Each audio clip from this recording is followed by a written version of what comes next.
Welcome to the Back to Me podcast, where we help multicultural incoming freshman women and men manage their entire college experience throughout post-graduation to successfully transition into entrepreneurship and corporate workspaces as new hires.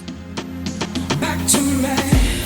Oh, I turned it around. I'm back to me. I finally figured it out. I'm back to me. So when you think you have nothing, back to me. I go back to me. Yeah, I'm back to me. Hello, everyone. It's your host, Yoli Tamu. School is back in session, and you may be feeling that familiar wave of overwhelm. So how are you managing your stress? In today's episode, we are joined by licensed mental health counselor and psychotherapist Samantha Tubbs-Cruz, who shares actionable steps for evaluating how big is your situation so you can tackle challenges without spiraling into panic, even when grades and goals feel daunting. Find out how small choices today shape your future well-being as we dig into the risks of using alcohol or drugs for stress relief. Get ready to start the year with confidence and take your next step toward a healthier school year. Enjoy. We have been having a good little summer, and now it's time to make our way back to the scene, back to school. And I mean, one of the biggest things that's always on our minds is stress. And so I'm so grateful that one of our amazing guests from the podcast, Mrs. Vanessa Russell, referred us to this powerful woman.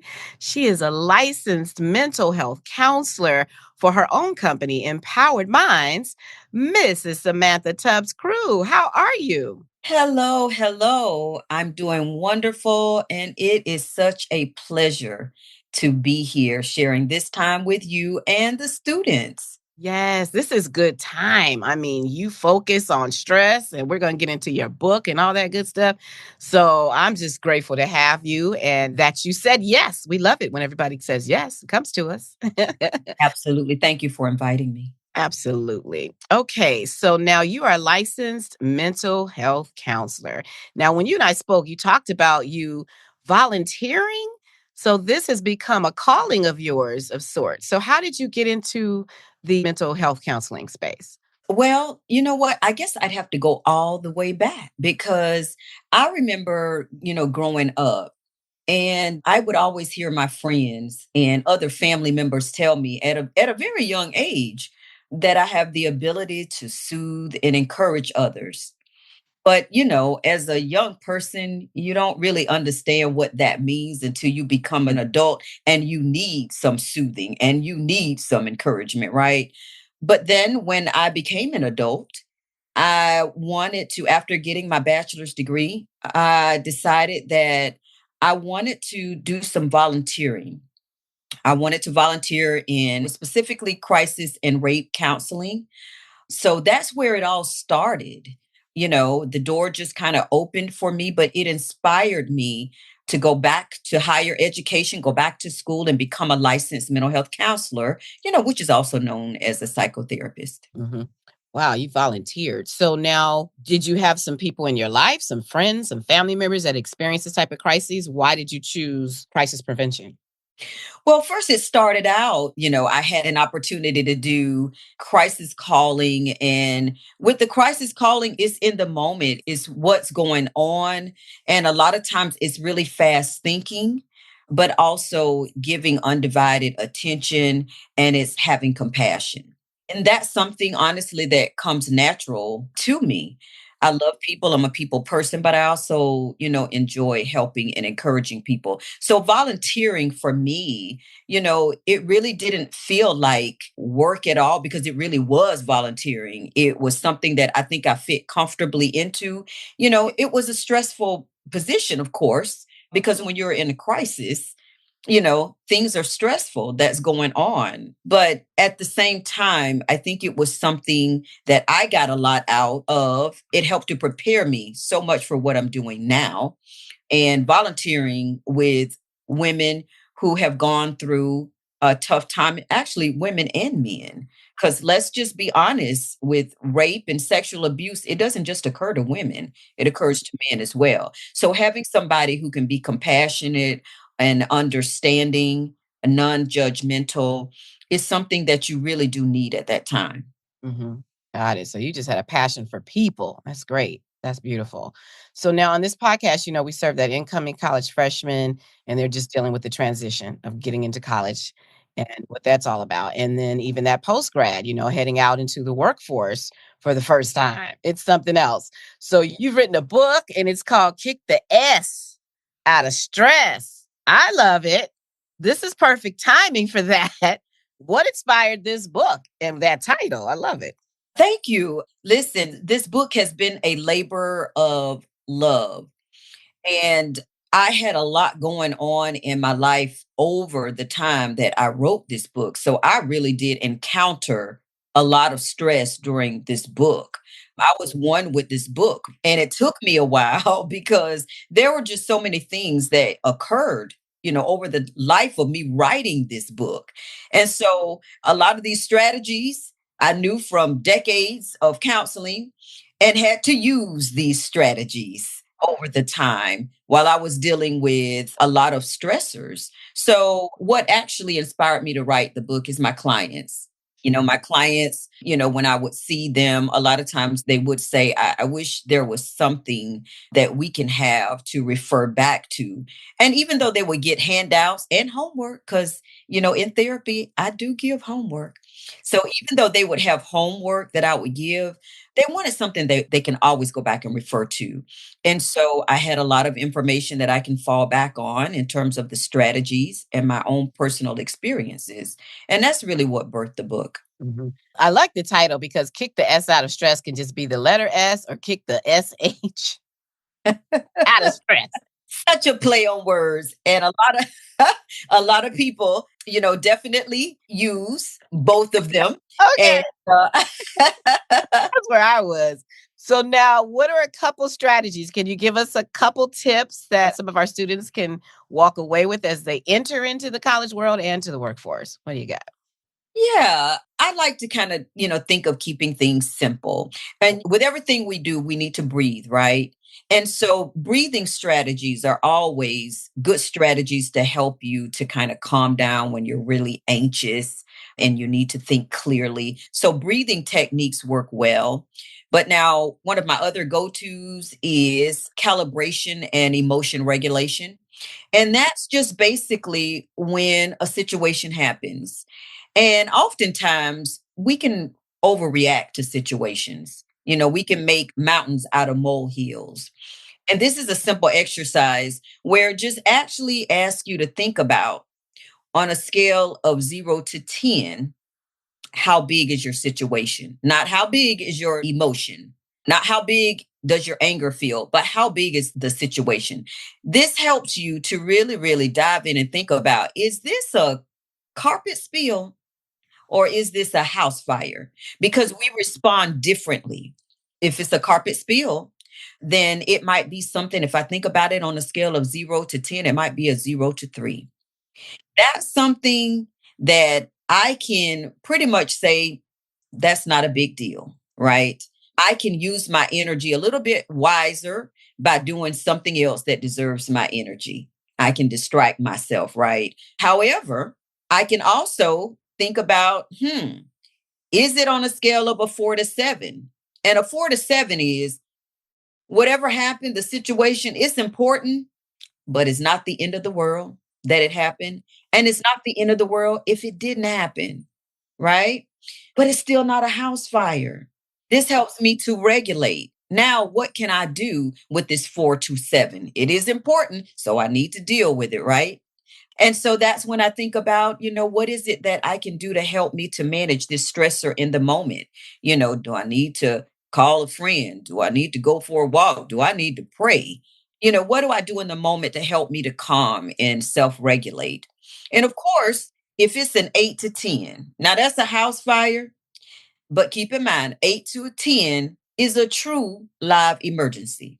That's when, somebody is, at risk, in danger. you're in danger, somebody else is in danger, somebody's harmed, something emergency is really going on. And so you need to be able to react rapidly, of course, in an urgent manner, but you also have to have a level head. And so the premise of this strategy really is that sometimes we tend to overreact because our emotions are big.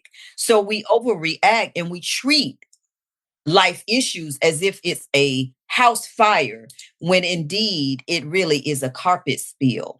And if we can really calibrate that in our minds, then we can adjust and we can engage in the most appropriate behavior for that situation. I like that because it's visual. Is this a carpet spill or a house fire? I like that. So I'm wondering, once they determine what it is, then should they identify ways, like you said, to soothe themselves, whether it's breathing exercises or what else? What other suggestions? Absolutely. That is what kind of determines what your response is going to be. Because obviously, if it's something urgent in nature, then you need to attend to that in an urgent manner. But definitely calm headed, level headed. And that's where your breathing exercises come in. But also, it could be other things that you may need to do. You may need to go for a walk. You may need to, take a bubble bath. You may need to do some exercising. You may also need to journal. Sometimes just journaling out our problems, like emptying them out on the paper, can become very, very helpful. Because what if we're thinking about something that we want to do? Journaling that out. I want to do this. I want to do that. But journaling it out, a lot of times that helps us to process things, and it gives us an outlet in a way, a healthy way to process things so that we can manage our anxiety and our stress without allowing it to take control of us. Because what I'm learning on this podcast is that often students are dealing with anxiety as it relates to their grades. I'm finding that there's an attachment to identity with grades. It's like, you're not your grades. You know what I mean? Absolutely. You can make it up, or you can give yourself another opportunity. Absolutely. That would be considered not a carpet spill, but maybe a little flood. That's in that 4 to 7 range, because that is important, right? Our grades are important. And so oftentimes I would have students that would have a lot of test anxiety and they would really be anxious. And of course, we do our breathing, our deep breathing. But then after you do that deep breathing, you have to think about, what are you processing? What are you telling yourself about this exam? And a lot of times it's not the exam. It is what you're telling yourself about the exam. That's the issue. So, hyping yourself up.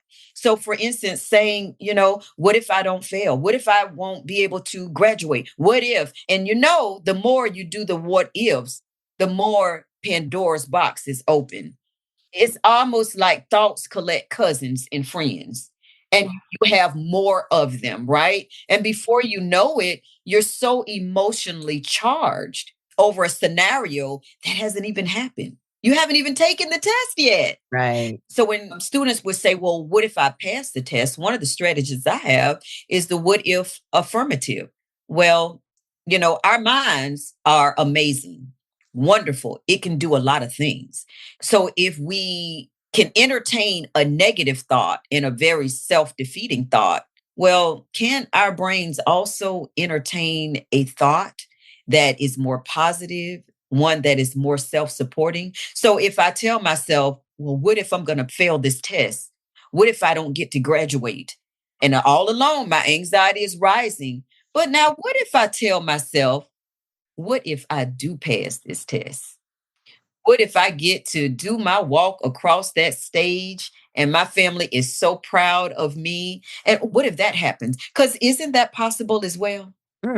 That's a physical shift that can happen. It's a shift. It's a big shift. It's a physical shift because now you're not so anxious. You're not doing the heavy breathing. You're not having the chest palpitations. Your skin isn't feeling warm and clammy. But also, it's a shift where now you're thinking more rationally, you're thinking more calmly, and you're able to see the positives You're able to see the glass as half full as opposed to seeing it half empty. Right, right. This is so good. And when we think about mental health, we already know there's a stigma attached to it. Nobody wants to go find a therapist, Mhm. but they're slowly trying to open up to that. But women, we find, will go faster or sooner than men. And you and I have had this conversation about men and how we need to keep our eye out for young men. What would you say in this community, in this society, in this crazy world where men, are being challenged in many ways, be it because of their race, be it because of their identity, sexuality? What would you say?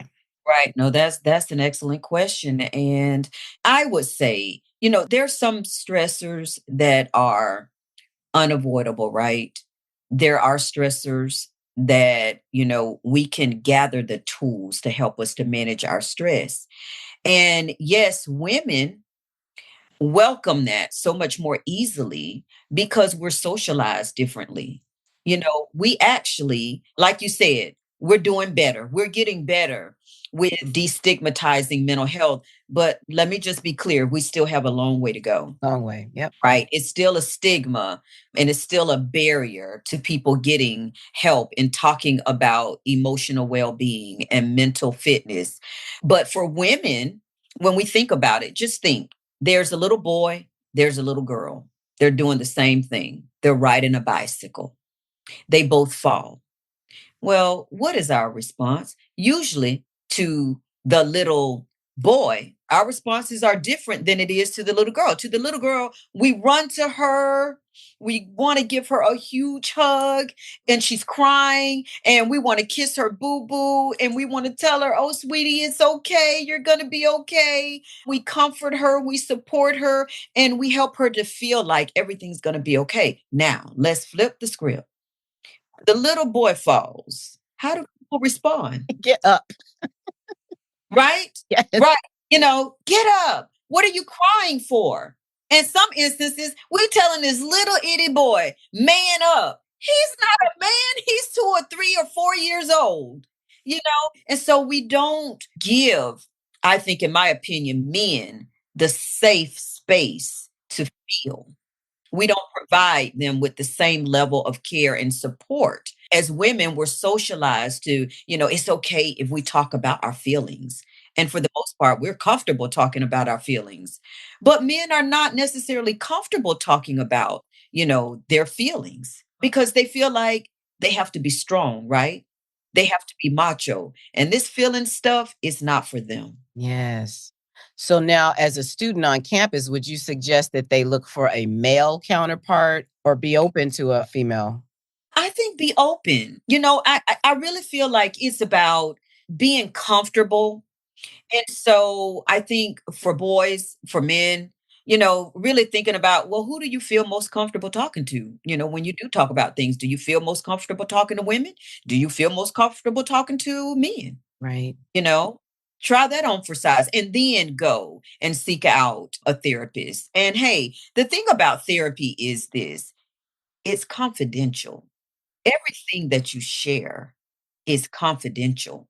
By law, we're bound to keep whatever you share with us confidential. We don't share it with anybody. And the only way that we can is if you give us written authorization or if you're in danger of harming yourself or somebody else. Because by law, we want to make sure that you're going to be okay and that you're protected, right? But those are the main conditions, I'll say, to confidentiality. So for men, them just understanding that, hey, whatever you say, you're not going to be judged. We're not going to share your information. A lot of times that helps and that we're non judgmental. Whatever you say, we're going to hear it. And our goal is to help you to find strategies so that you can live your best life. That's what our aim is. It's not about judging or what you did, how you did it. It's about, okay, now that you did or now that you didn't, what can we do? Yeah. So good. Safe spaces. Safe space. We really need to do a better job in providing a safe space for men to, number one, feel, right? And help them to understand that it's okay to have emotions, to express emotions, to feel emotions. It's not the emotions that's the biggest issue.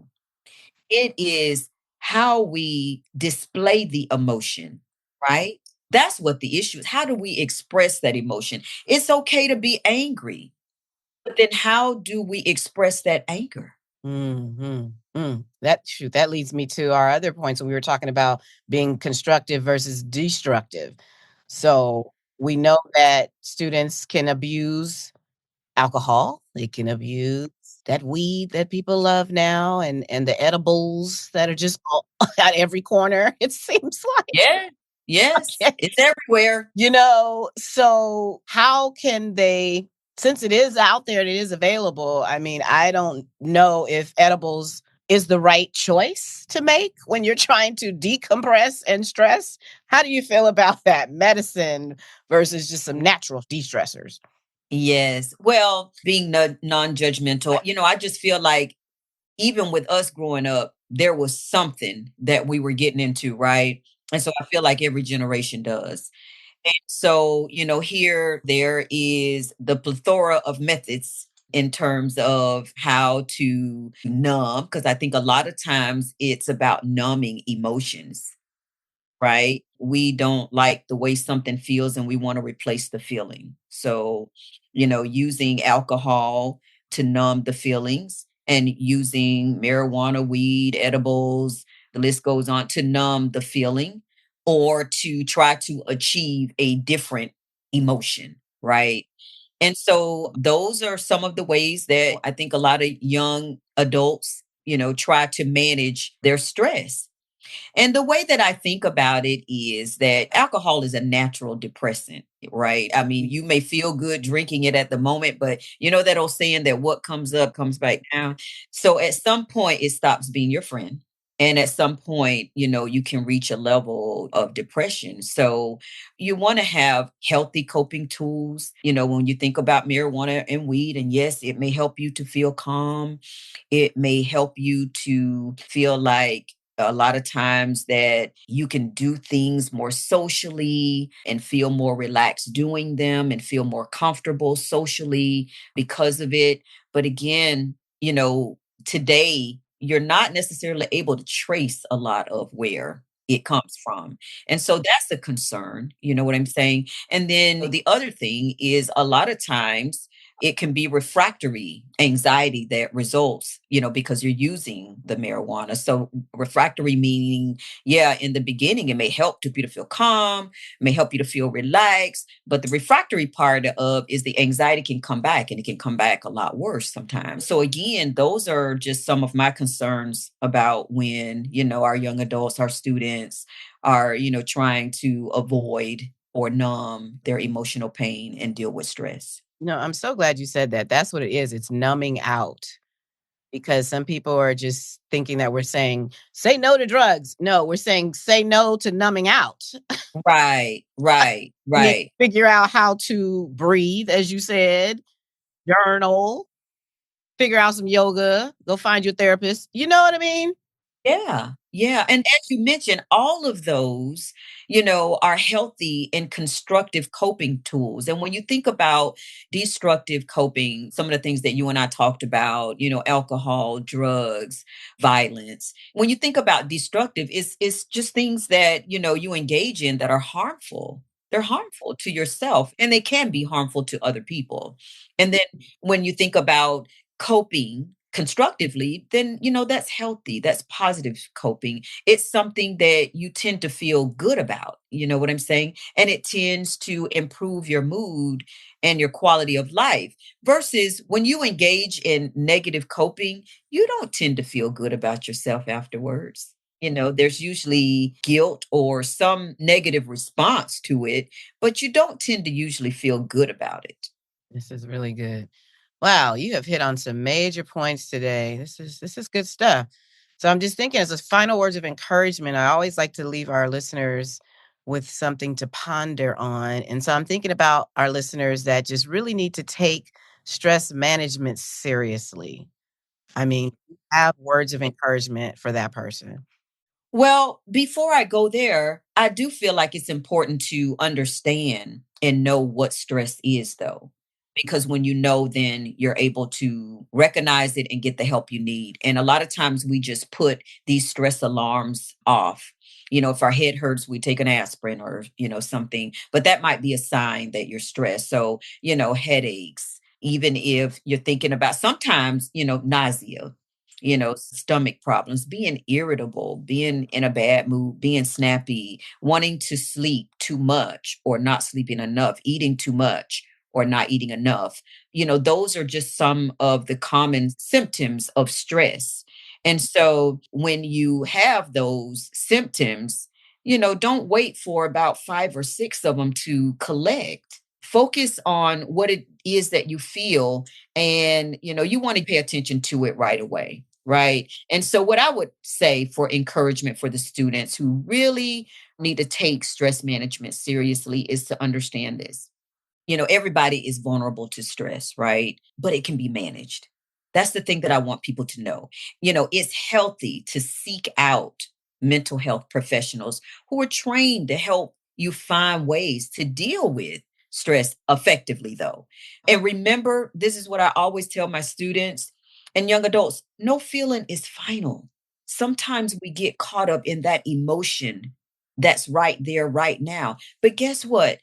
That emotion isn't going to stay there forever. So you might be going through a rough patch today, but that doesn't mean that you're going to have a rough patch for the rest of your life, though, right? That feeling won't last forever. That situation won't last forever. It will get better and you will get through it, whatever the situation is. But you don't have to do it alone. And that's what I want people to know. Mm, beautiful. This has been great.